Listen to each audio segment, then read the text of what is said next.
Cambodia. Ndi bulungi. Problem. Bulamu bulungi. Finally, you're back in the country. Yeah. After a long time. I'm back in the country. Nkomyewo era basically lwa shows abakyala bana ababiri. Okay. Abamanyi abagenda okubeera nga ba performing e Dubai nga 25, 26 ne 27 omwezi guno gwennyini. Okay. Yeah, lwaki batutte babiri lero? Batutte babiri because Karole Kasiita already established artist. Kuba Mukisa ya ine nyimbe ziliko sawa zino mu industry. I think ekyo bwenkyogera teriwo ayinza kubuusabuusa. So this is her time. Okay. Chobola abantu eri bamudemandinga.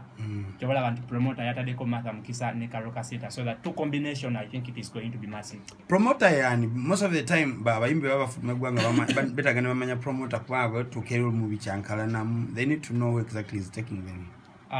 Promoter ye Ram Events. Okay. Yeah, tegese chivoluchino. Abade mu industry for 10 years plus. Okay. So byakola abitegera era nga yatadeko bana abashala ababiri okubeera nti bagenda abamu performing. Okay. Ram Events bagenda di? Bagenda kutuka on the 24th. Lugenda kubeera Rakuna. Then Friday ba performing Abu Dhabi okuingira zijja abadi ya mchikumi. No, yeah, Friday Abu Dhabi okuingira 10, Saturday bagenda kubeera Alain ero okuingira 10, then Sunday bagenda kubeera Dubai ku bala ya DJ Ram ebala esinza stage enene mugenda era Martha ogenda kufuna awo kuzinira wanene I mean Karol ne Martha naye dancer mugenda kufuna performing ira wanene bulungi si wafunda nga shezi muze mwalabe is happening, so it's going to be nice. Okay, Karole Kasiita. Owulira otya kwanti ogenda ku nnyonyi? Yet again. Kale.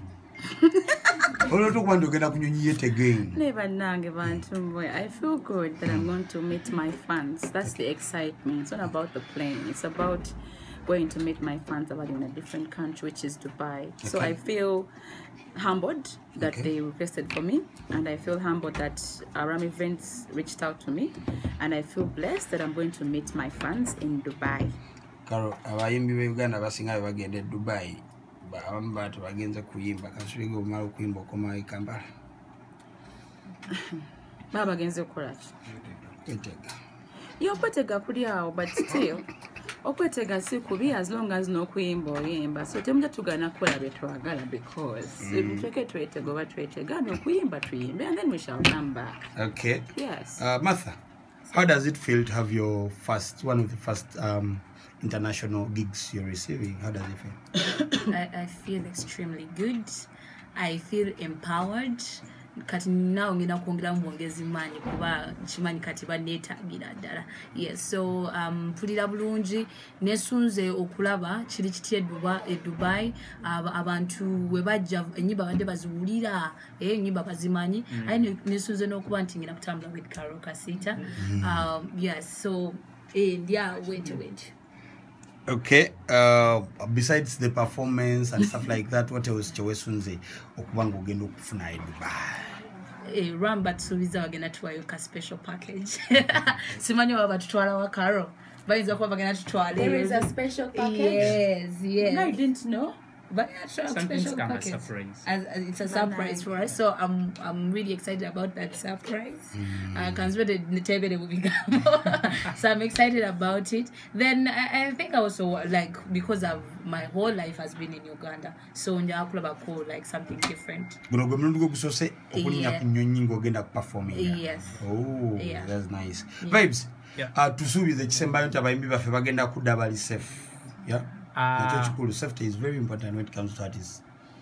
Okay, so Dubai is one of the safest country yonna. So engeri gye bali nti bakyala Dubai ba respecting nnyo abakyala. Okay. Ekyo bajja kukirabako nti Dubai tosobola wadde okuyimiriza omukyala oba n'okumuvuma kisobola okutikisa n'okomayo eka.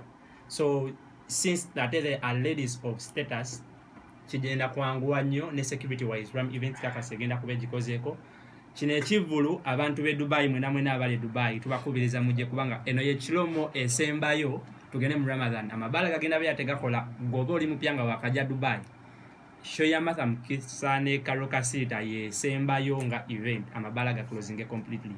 So come, let's have fun. tugenda kubeera e Dubai nga 27, Abu Dhabi tugenda kubeerayo nga 25, Alain tugenda kubeerayo nga 26. So mujje bangi, Ram Events yetegese, Speed Express your main sponsor, Bazooka Energy Drink is also one of the sponsors, Vibe GG and Babyalokis Empire. So mujje tunyumirwe.